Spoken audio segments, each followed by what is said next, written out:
Good morning. We're going to talk about making change if you're a cashier. There are several processes to do this, um, but I'm going to first show you one that is called counting up. Now, this would be if your cash register does not tell you how much the change is. But if you have a total cost of $48.55 and a customer paid $50, how would you know how much change to give them if it didn't tell you? Or even if it told you, how would you know which bills and coins to use? Well, if you have all the bills and coins, tens, fives, ones, quarters, dimes, nickels, and pennies in your cash register, then you got to know how to give them the change back or how to count up to the $50. So in this activity online at Math Playground, it gives you a total cost of $48.55, and the customer paid $50, and they want you to use the coins um, and the bills to figure out the change. This process is called counting up. So you have $48.55. Remember, we talked about counting with fives and tens and that kind of thing. So if I have 48.55, I can start counting by nickels or dimes or quarters, whatever I want to count by, to work my way up to $50. So if I have 55 here and I want to get it up to $49, I'm going to go from 55, and if I add 10 more to that, that's 65. And then if I add another 10 to that, that's 75. And 75 cents is one of my quarter markers, so I could put a quarter and then I could be up to $49. So I was at 48.55. This is 65. This gives me 75. This brings me up to $49. And one more dollar, I've now counted up to the 50. And that's what I mean by counting up. Now, I could end up that I mess this up. And let's say I got 48.55, then I want to count by five. So I got 55, 60, 65, 70, 75. And then I'm at my 75, which is one of my quarter marks, and I put a quarter.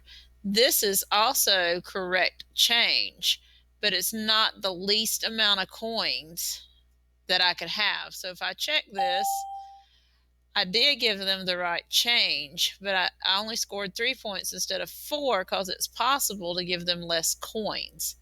So you can do either way. So I could have given them 4 nickels, a quarter, and a dollar and counted up and given them the right change as well. So this process is called counting up. Let's work on another one. We have $88.77, and we're going to count up to the 90 the customer paid so I can give them the right change. Well, 77 doesn't end in a 0 or 5. I can't start with my nickels. I can't start with my dimes, but I can take 77 and I get a penny. That'd be 78, 79, 80. So now I'm up to 80 cents, 90, and then the dollar. So that gets me up from $88 to $89 with the change that was left. So I have 77 cents that was in the cost. So I owe them back the rest of that dollar. So this again is right here would be 78, 79, 80, 90 up to that dollar mark, which would put me at $89. So I need another dollar to get up to the $90 to pay the customer back the correct change. Okay, so here we got another one. This is $76.23, and I need 80 cents. So first I need to practice going from 23 cents back up to the next dollar. We're 23, one more would be 24, and that's 25. 25 is one of my quarter markers. So I could do 50, 75, a dollar. So I could do that and get up to the next dollar mark, which would be at 77. So putting the rest of the change from 23 cents, 24, 25, 3 quarters, makes me up to 77. Then I would need one more for 78, 79, 80. That would be the correct change to give the customer if they gave me $80.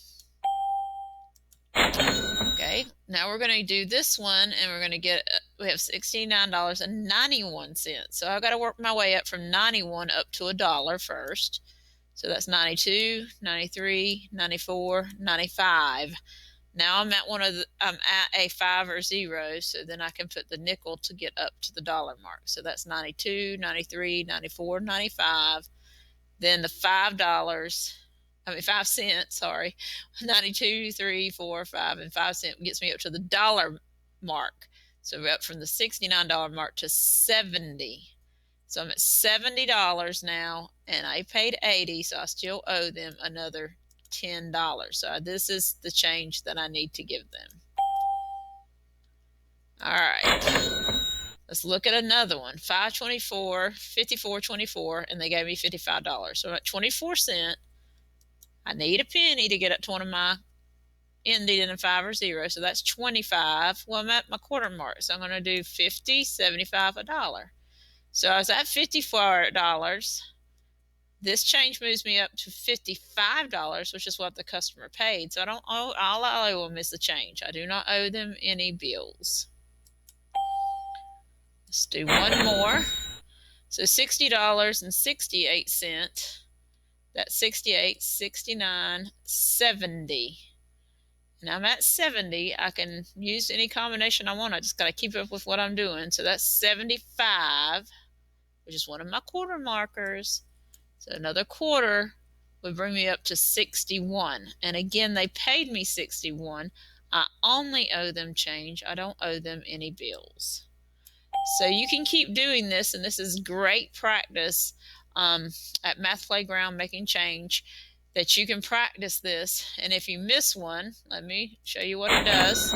So if I do this one and I say 8 cents, it says, nope, that's not right. So then I take one of those away. I check it again. Nope, that's not right. It says place 6 cents on the counter. So it tells me what I need to place on there, so it'll help you out if you miss it.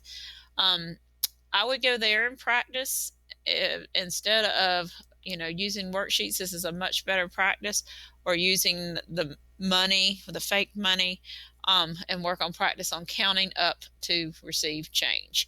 I hope that you enjoy practicing today with making change, and have a great day.